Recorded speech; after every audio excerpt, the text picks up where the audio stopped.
You really can't have Star Wars without the monsters, and that's because with a galaxy filled with diverse wildlife, while you're going to have peaceful creatures, like a panther, you're also going to have stuff like this thing.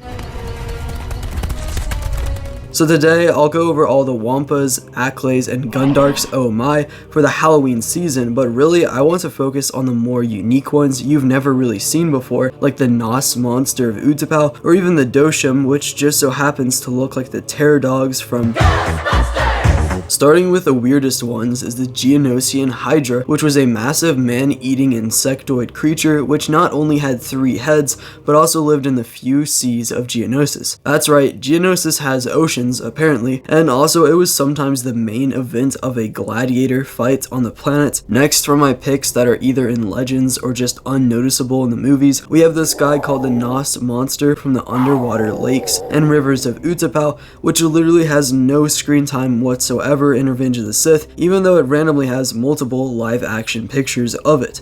But the Nos monster was in fact featured in the unfinished Utapau Clone Wars arc called Crystal Crisis, in which it attacks Anakin and Obi-Wan in a cave and is killed by Anakin by a stab to the head. Also, this creature was 26 feet tall or 8 meters and had green eyes as well as a tail used as a weapon. Going back to legends, I also want to mention the Dosham, which were fierce and aggressive creatures found in the dark ridges of Ryloth that resemble demons, and also the rock ghoul from the planet Taurus, which were created by the Sith and also carried the rock ghoul plague, which could infect their victims into becoming rock ghoul as well. Going back to the movies, in The Empire Strikes Back, we see a dark ridge of some creature move through the waters of Dagobah before almost eating R2-D2. This creature was the dragon snake, which we really don't see much of besides its back, but basically these things underneath looked like large, lengthy serpents, and they could also be found on Nal Hutta, as was proved by Obi-Wan in the Clone Wars. As you can see, they also had fangs on their mouths, although it's noted that they couldn't digest metal. And there are a lot of delicious looking foods in Star Wars.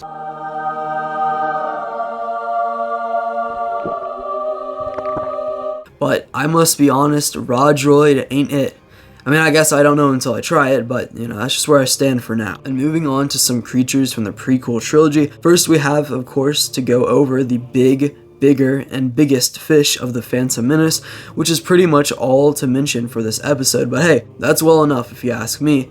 And the OPC killer was 20 meters long, or 65 feet, and like the next two, were from Naboo exclusively underwater. They had strong teeth and armor, a prehensile tongue which would pull their prey into their mouths, and also they moved by taking in water through the mouth and expelling it through small vents on their backs. The Colo clawfish, on the other hand, comes equipped with a bioluminescent skin and an eel-like body with a large set of claws behind the head, which could and would pull prey in to be consumed. The Sando Aqua Monster was the apex predator of Naboo's watery core, with a muscular build and had a length of 656 feet or 200 meters, so 3 times the clawfish, and also had a 100-year average lifespan. Actually similar to some underwater creatures of Earth, which can live for long lives under the ice. Moving on to episode 2, we of course have to go over the monsters of Geonosis. First up, the Acklay was an amphibious reptilian crustacean, naturally from the waters of Vendaxa, with agile fury and bestial rage, as well as 6 pointed claw legs and a terrifying shriek.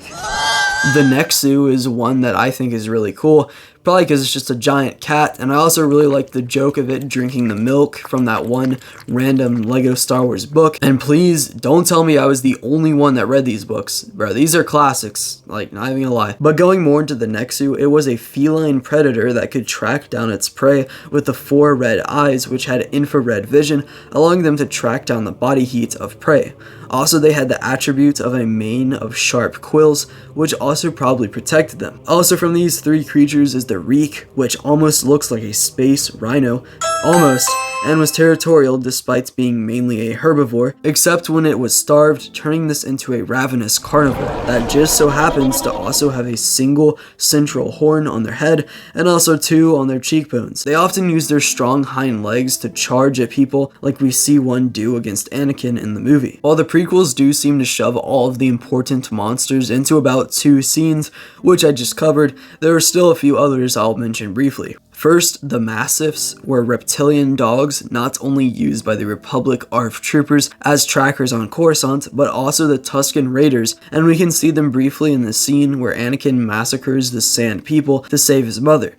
The Mastiff had dagger-like teeth, armored hides, and defensive back spines, which indicated its age. Also, a similar creature to it is the Ore, used for the Geonosians to ride on in the arena. Going over to Revenge of the Sith, the Vractyl, or Boga as Obi-Wan's is named, was a species that could be 49 feet long and had the uncanny ability to fling itself around the massive sinkholes of Utapau. This is also the planet they were from, and the Vractyl were very intelligent and pure beings that also had a red variant out there. Moving over to the original trilogy, briefly I'll pick some of the best creatures of these movies, with of course the Dianoga. Wait, Dianoga? Huh? Oh yeah, that's right. This was the little eyeball tentacle guy from the trash compactor in A New Hope, who did in fact have a body underneath that murky water, which looked like a big squid with that single big eye stalk, and also a mouth with sharp teeth underwater. Also, the Banthas, first shown in episode 4, are worth mentioning here as well, who had shaggy brown fur and also spiraling horns that grew each year, indicating the age of the peaceful creatures. The Wampa, however, was 3 meters or 9 feet tall on average, with a max weight of 440 pounds or 200 kilograms, making them a pretty hefty guy. Some fun facts about the Wampa is that they actually existed in clans throughout Hoth, which they were very loyal to. The roar sound effects was a mix of elephants and sea lions, and also the Mogu is a brown variant of the Wampa featured in Jedi Survivor, which looks exactly the same other than the coloration. Now, this might be going a little large scale for this video, but I think I'm going to have to also mention the space slugs, more professionally known as the Exogorths, which were monstrous in size, coming in at 2,952 feet or 900 meters, and lived in the hollows of asteroids. And were also really long living too, with the one found in the asteroid belt being over 1 billion years old, which is apparently young for Exogorths. Yet somehow even more threatening than these entities is the Rancor featured in Return of the Jedi, which was nearly twice the height of the Wampa and had armored hides that could deflect blaster fire away, and not to mention there was also a jungle variant found on Felucia with dark blue skin, like we see here walking past in the Clone Wars Season 2, Episode 17. However, I bet 9 out of 10 of you have never heard of the Gorog, which was another incredible life form which had 2 hearts, 2 handle-like appendages with opposable thumbs, and 4 tusks coming out of its face. More impressively is the fact that this creature could just pick up an entire Rancor and slam the palm of its hand across it. Any fans of The Force Unleashed will know this because that's where this character originates. From the second game, that is The Force Unleashed, to transition into the Clone Wars series, I want to wrap up the original trilogy by mentioning the Sarlacc, and actually the Sarlacc family, because yeah, they brought a few relatives to the party too. But starting with the basics, the Sarlacc had tentacles, teeth, and a beak on the surface, as well as a stomach stretching for meters upon meters that, according to Jabba, took a millennia to digest its prey, but this hasn't been confirmed to be true, and hey, Jabba seems like a pretty reliable guy, so we'll just go with that. Like I mentioned though, the Rancor actually had some variants in its family, 2 of which were both in the Clone Wars, like the Blixie, which was a rare half-shelled semi-aquatic predator found on Scarif that could suck its prey into lagoons, and was used against Anakin and Ahsoka by Zygerian slavers. Also the Vixus, which is native to Umbara, and unlike the Sarlacc, actually has a glowing stomach rather than one in pitch black darkness. It also had a unique feature of a 3-pronged tongue used for pulling careless clones in at this battle now. They usually used their tentacles as a lure for their prey, as they tended to look like harmless vines. Also from the Clone Wars is the Milodon, which looks like a giant centipede, and was from quartzite used by the Cage Warriors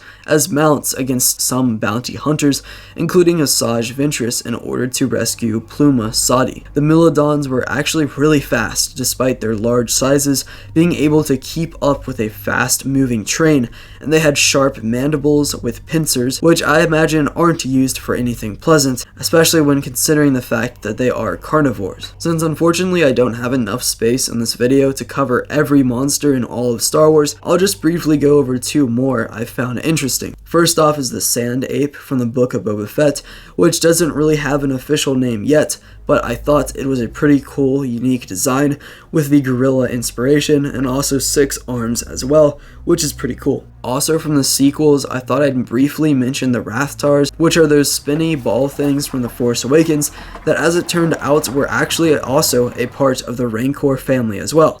Maybe I should have just done a whole video on the Rancors, to be honest, but at least you all should be happy because only 1 entry out of everything today was from the sequels. But anyway, that's it for this video. You can subscribe if you want to. There's also a join button, which is completely optional, but would truly help me out and the channel if you want to do that. Also, I'm doing a face reveal at 10k subs, so spread the word for that. And these types of videos come out every Friday at 5 p.m. Eastern Standard Time. And I also post shorts on Saturday. But, yeah. See ya.